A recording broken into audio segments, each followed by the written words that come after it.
ગુજરાતની જીવાદોરી સમાન નર્મદાનો સરદાર સરોવર ડેમ 87% ભરાઈ ગયો છે। સરદાર સરોવર ડેમ ભરાતા પીવાના પાણીની અને સિંચાઈની સમસ્યા હલ થઈ ગઈ છે, પણ રાજ્યના 206 જળાશયો હજુ પણ અડધા જ ભરાયા છે, જે ચિંતાનો વિષય છે। નર્મદે સર્વદે સરદાર સરોવરની વધી સપાટી। સિઝનમાં પહેલીવાર ખોલાયા ગેટ। મધ્યપ્રદેશ અને નર્મદાના ઉપરવાસમાં પડેલા સારા વરસાદના કારણે સરદાર સરોવર ડેમમાં પાણીની સારી આવક જોવા મળી રહી છે। સરદાર સરોવર ડેમની સપાટીમાં ધરખમ વધારો થયો છે। સિઝનમાં પ્રથમવાર ડેમની સપાટી 134.75 મીટર પહોંચી છે।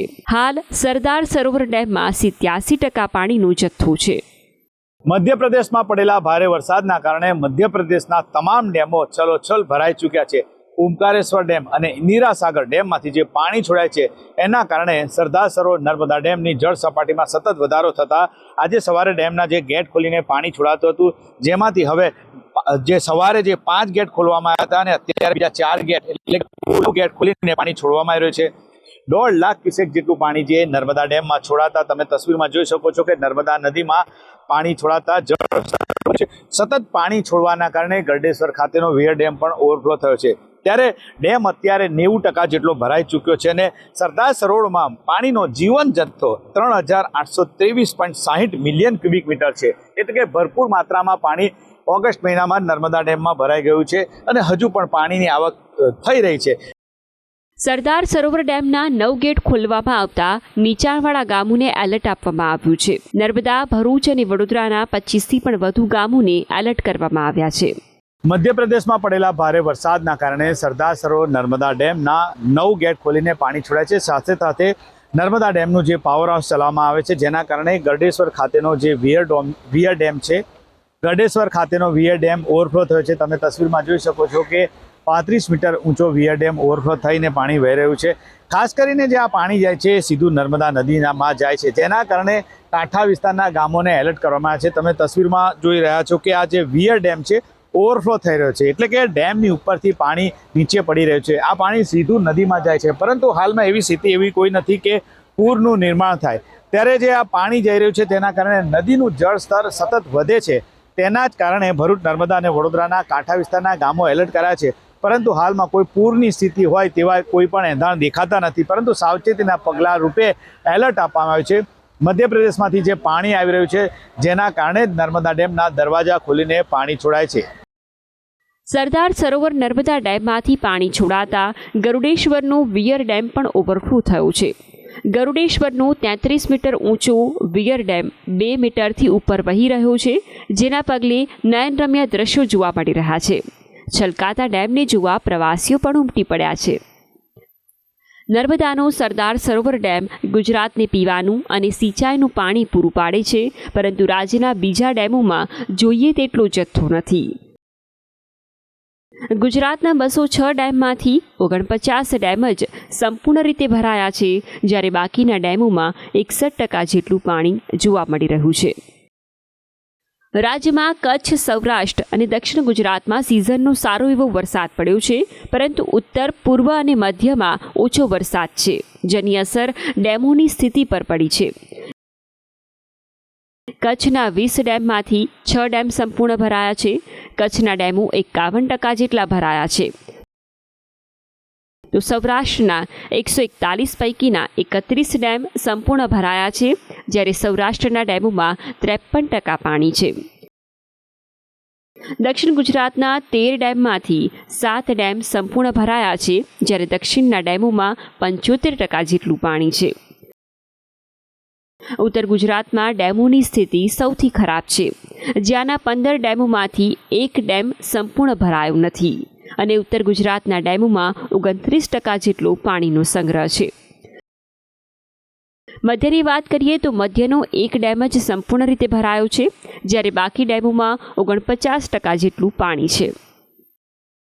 હાલ તો રાજ્યનો સૌથી મોટો ડેમ સરદાર સરોવર ડેમ 87% ભરાતા 1 વર્ષનું ટેન્શન દૂર થયું છે, પરંતુ રાજ્યના બીજા 206 ડેમ હજીએ અડધા જ ભરાયા છે। જો કે લોકોને તેની ચિંતા નથી, કારણ કે ચોમાસાની અડધી સિઝન બાકી છે। જેના કારણે અડધા ભરાયેલા ડેમો પણ ભરાશે તેવી લોકો આશા રાખી રહ્યા છે. બ્યુરો રિપોર્ટ, સંદેશ ન્યૂઝ. હીરા બજારને મંદીનું ગ્રહણ લાગતા રત્ન કલાકારોની હાલત કફોડી બની ગઈ છે. લાખો કરોડોના હીરા હાથમાં રમાડતા રત્ન કલાકારો આજે આર્થિક સંકળામણમાં બીજા પાસે મદદનો હાથ લંબાવી રહ્યા છે. રત્ન કલાકારો પાસે ખાવા પીવાના પણ ફાંફા પડી રહ્યા છે. ત્યાં તે બાળકોની સ્કૂલ ફી તો ક્યાંથી ભરવાના? ત્યારે આજે સુરતના એક વેપારીએ મદદ માટે હાથ લંબાવ્યો છે. જિંદગીની અંદર મેં કોઈ હાથ નથી લાંબો કર્યો. આજ પહેલી વખત મારે છોકરા માટે સહાય માંગવી પડે છે. તકલીફ એટલે એનું કોઈ ઇશ્યુ જ નથી, એટલી તકલીફ છે. એ કીધા જેવું જ નથી. તકલીફમાં શું તકલીફ છે? બધી તકલીફ અત્યારે છે. તકલીફો તો બહુ છે. ઘર ચલાવવા 2 મહિનાથી કામ નથી. અત્યારે એ લોકો એમ કીધેલું કે તમે અત્યારે જરૂર નથી, માણસો ઓછા છે એટલે ઘંટી ઓછી છે એટલે કે જરૂર નથી, એમ કરીને અમને કાઢી નાખ્યા નથી. હીરા ઉદ્યોગને મંદીનું ગ્રહણ, રત્ન કલાકારો બન્યા બેકાર, ખાવા પીવાના પણ ફાંફા. વૈશ્વિક અસરોને કારણે હીરા ઉદ્યોગ પર મંદીનો કાળો પડછાયો પડ્યો છે. ગુજરાતમાં સુરત હીરા ઉદ્યોગનું કેપિટલ હતું, જ્યાં વર્ષોથી હીરા કારખાના ધમધમતા. આજે મંદીને કારણે તેનો સીધો માર સુરતના હજારો રત્ન કલાકારો પર પડ્યો છે. લાખો કરોડોના હીરા હાથમાં રમાડતા રત્ન કલાકારો આજે હાથ લંબાવવા મજબૂર બન્યા છે. છોકરાના ભણતર માટે મારી જિંદગીની અંદર મેં કોઈ હાથ નથી લાંબો કર્યો. આજ પહેલી વખત મારે છોકરા માટે સહાય માંગવી પડે છે. એવી પરિસ્થિતિમાં અમે જીવી છીએ. તકલીફ એટલે એનું કોઈ ઇશ્યુ જ નથી, એટલી તકલીફ છે. એ કીધા જેવું જ નથી. તકલીફમાં શું તકલીફ છે? બધી તકલીફ અત્યારે છે. ભાડાના મકાન એ તકલીફ, છોકરાને ભણાવવાની તકલીફ, ખાવા પીવાની તકલીફ, બધી તકલીફ છે અત્યારે. આવું થોડું કોઈ વિચાર્યું હોય ક્યારેક આ તકલીફ આવીને ઊભી રહે એમ. ઓલું ખાવાનું વગર થઈ રહેતું હતું અમારું, એમાં આપણે બચત ક્યાંથી કરવી? આર્થિક સંકળામણમાં ફસાયેલા રત્ન કલાકારો કહી રહ્યા છે, હાલ ઘર ચલાવવું પણ મુશ્કેલ બન્યું છે. કામ મળતું નથી, ખર્ચા જેમના તેમ છે, ખાવા પીવાના પણ ફાંફા પડી ગયા છે, જેના કારણે રત્ન કલાકારોનો આખો પરિવાર મુશ્કેલીમાં મુકાયો છે. તકલીફો તો બહુ છે. ઘર ચલાવવા 2 મહિનાથી કામ નથી અને ક્યાંય બેસાડતા નથી ઘરે. તો ઘરે ને ઘરે હોય તો ઘણી તકલીફો પડે, રાશનમાં કે છોકરાના ફીમાં, બધીમાં. પહેલા 25 થતું હતું, હવે તો હાવ નથી. 2 મહિનાથી સતત બેઠા જ છે ઘરે. હું વોટ ફિક્સિંગમાં કામ કરતો હતો. મારે 15,500 પગાર હતો. પછીનો અત્યારે એ લોકો એમ કીધેલું કે તમે અત્યારે જરૂર નથી, માણસો ઓછા છે એટલે ઘંટી ઓછી છે એટલે કે જરૂર નથી, એમ કરીને અમને કાઢી નાખ્યા ત્યાંથી. લગભગ 10-15 કારીગરો છૂટી ગયા છે હાલ. હું ત્યાંથી છેલ્લા 4 વર્ષથી 5 વર્ષથી કામ કરતો.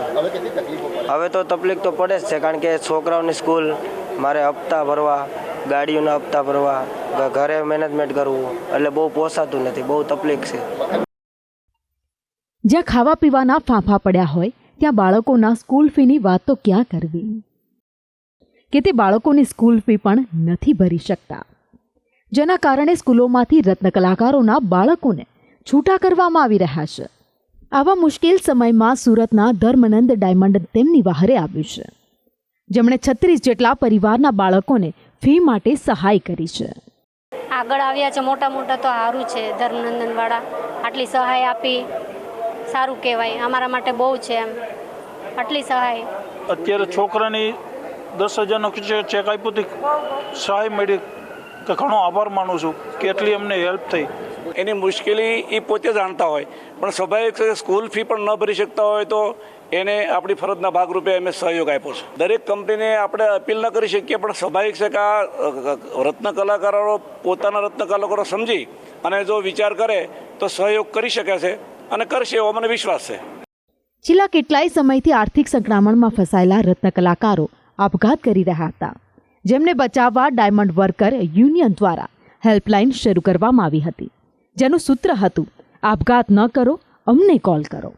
જુદી જુદી સંસ્થાઓ રત્ન કલાકારોના મદદ માટે આગળ આવી છે, પરંતુ તે પૂરતી નથી. રત્ન કલાકારો અને ડાયમંડ વર્કર યુનિયન દ્વારા સરકાર રત્ન કલાકારો માટે સહાય પેકેજ જાહેર કરે તેવી માંગ કરવામાં આવી રહી છે, જે વિશે કોઈ ચર્ચા કરતું નથી.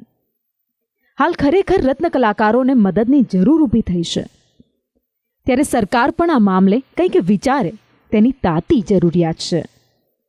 બ્યુરો રિપોર્ટ, સંદેશ ન્યૂઝ. પાડોશી દેશ બાંગ્લાદેશમાં વચગાળાની સરકાર બન્યા બાદ પણ હિંસા રોકાઈ નથી.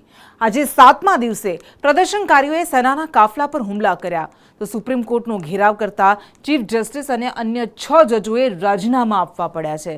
આ બાજુ લઘુમતી અલ્પસંખ્યક હિન્દુઓ પરના હુમલા રોકાતા નથી, જેને લઈને ભારત સહિત વિદેશોમાં પણ પ્રદર્શન કરવામાં આવી રહ્યું છે. બાંગ્લાદેશના ગોપાલગંજમાં કેટલાક પ્રદર્શનકારીઓએ સેનાના કાફલા પર હુમલો કર્યો હતો, જેમાં 7 જવાન ઘાયલ થયા છે. આ સાથે પ્રદર્શનકારીઓએ આજે સુપ્રીમ કોર્ટનો ઘેરાવો કર્યો હતો, જેના કારણે બાંગ્લાદેશના ચીફ જસ્ટિસ ઓબેદુલ હસને પદ છોડવું પડ્યું. આ સાથે 5 જજોએ પણ રાજીનામા આપ્યા છે. બાંગ્લાદેશની બેકાબૂ બનેલી સ્થિતિમાં મરો ત્યાં અલ્પસંખ્યક હિન્દુઓનો થઈ રહ્યો છે. બાંગ્લાદેશની વસ્તી જોતા માલુમ પડશે કે બાંગ્લાદેશમાં 91% મુસ્લિમ છે, જ્યારે 8% હિન્દુ વસ્તી છે અને 1% અન્ય ધર્મના લોકો છે. બાંગ્લાદેશમાં હિન્દુઓ પર હુમલા સતત વધી રહ્યા છે, જેના કારણે બાંગ્લાદેશના હિન્દુઓ 10 ઓગસ્ટના રોજ રસ્તા પર ઉતરી આવ્યા હતા. બાંગ્લાદેશના કેપિટલ ઢાકા અને સૌથી મોટા શહેર ચટગાંવમાં હિન્દુઓ દ્વારા વિરોધ પ્રદર્શન કરવામાં આવ્યું હતું. બાંગ્લાદેશના હિન્દુઓ માટે બ્રિટન અને અમેરિકામાં પણ વિરોધ પ્રદર્શન જોવા મળ્યું. બાંગ્લાદેશની વચગાળાની સરકારના મુખિયા મોહમ્મદ યુનુસે નિવેદન આપ્યું છે કે તેઓ આવા હુમલાની નિંદા કરે છે.